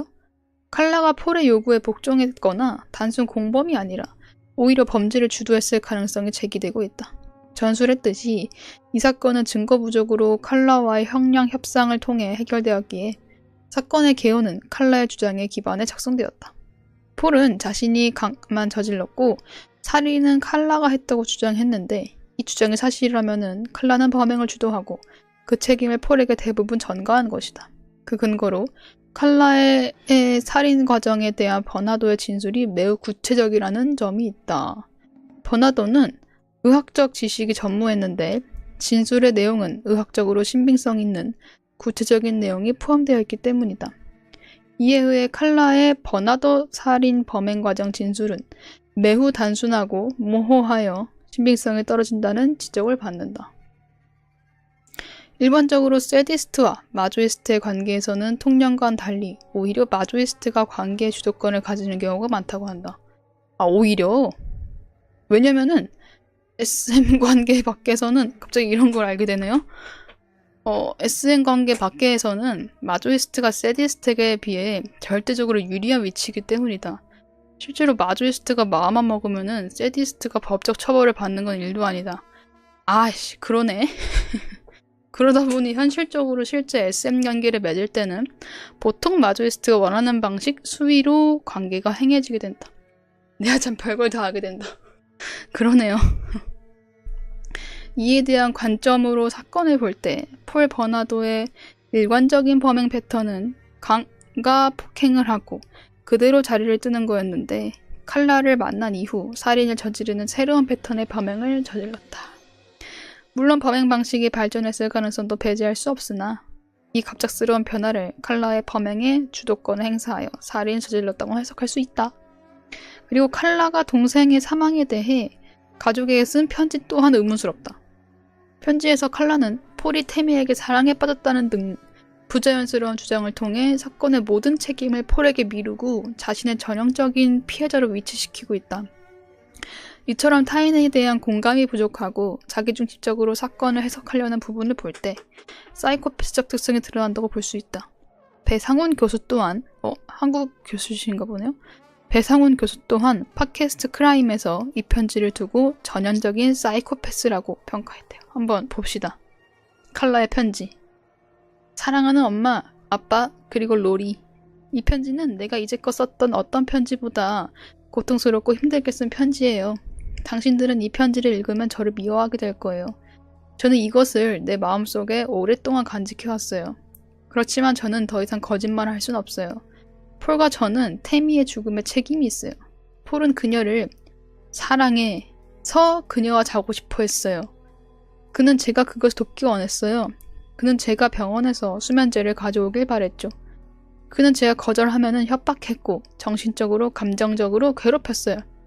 이거 완전 진짜 피코하고 있네요. 그가 어떻게 했는지 어떤 말로 이해시킬 수도 없었어요. 너무도 바보같이 저는 그에게 동의했어요. 그런데 그녀가 그날 먹은 음식들 때문인지 그녀가 토하기 시작했어요. 저는 그녀를 구해내기 위해 아주 노력했어요. 정말 죄송해요. 그러나 어떤 말로도 그녀를 다시 살려낼 수 없겠죠. 그럴 수만 있다면 제 생각 바꾸고 싶어요. 저는 당신들이 저를 용서하리라는 기대도 하지 않습니다. 저 역시 저를 결코 용서할 수 없으니까요. 칼라. 프로파일러 배상훈 교수는 팟캐스트 방송에서 칼라가 주범이자 조종자였다는 관점에서 사건을 분석했다고 합니다. 칼라의 근황. 2005년에 석방이 된 칼라는 다른 남자랑 재혼해서 아이 3명을 낳고 잘 산다. 이 다른 남자는 자기 변호를 맡았던 변호사의 동생이래요. 참, 심지어 해당 변호사가 중매를 서줬다? 참, 프로파일러 출신 배상훈 교수는 이 일을 사람을 꿰는데 능한 사이코패스의 특성으로 인한 일이라 분석했다. 참, 이게 무슨... 자, 그러나 칼라는 사건의 적극적 가담자이며 친동생마저도 죽음으로 몰아넣었는데 경찰과 거래를 통해 12년형밖에 안 받았다는 사실에 여론은 매우 분노했다. 칼라가 출산할 때에는 산부인과와 간호사들조차 치료하길 거부했다고 한다. 이후 칼라 부부는 이사를 갔고 칼라는 개명 신청을 했지만 기각되었다. 이후에도 신상과 주소지가 계속 알려지는 등 꼬리표가 따라다닌 듯하다. 지 업보지 뭐. 칼라의 자녀들이 재학 중인 학교 학부모들이 매우 꺼림칙해한다는 이야기도 들려온다고 한다. 여론조사 당시에 63.27%가 칼라의 주소지가 대중에게 공개되는 것은 정당하다고 투표하기도 했다. 2010년에는 칼라가 법원에 신청하기만 하면은 범죄 기록 조회를 법적으로 막을 수 있다는 보도가 나오자 여론은 또 한 차례 분노했는데 모든 정당이 합의하여 칼라 같은 범죄자들이 쉽게 범죄 행적을 감추고 살지 못하도록 하겠다는 당국의 확답이 있었다. 그리고 2017년 5월 31일 칼라 호몰카가 몬트리올에 있는 자기 자식들이 다니는 세븐스데이 어드벤티스트 그레브리스 아카데미 6기 사립학교에서 아이들을 위해 자원봉사한다는 사실이 언론에 보도되어서 또다시 충격을 주었다. 이거 기사 들어가 볼까? 여기까지인데요. 자, 기사 한번 봐볼게요. 찍지마! 이러고 있네. 거부하고 있어. 찍지마. 칼라 호몰카는 평생 괴롭힘 받아야 됩니다. 요런 실화 이야기였습니다. 무서운 이야기네. 또 레전드 갱신했네요. 매번 미친놈들이 나와. 미친놈들 왜 이렇게 많아. 계속 나와. 끊임없이. 우리 나무위키 이런 사건 아직 다 안 봤거든요? 꽤 남았을 거예요. 아직 더 많이 남아있다는 거잖아. 너무 무서워. 그러니까 아직 많이 남아있어. 진짜 한 바가지 있음. 덜덜이다. 그럼 일단 오늘 여기까지 읽도록 하겠습니다. 오늘도 사람이 무섭다네요.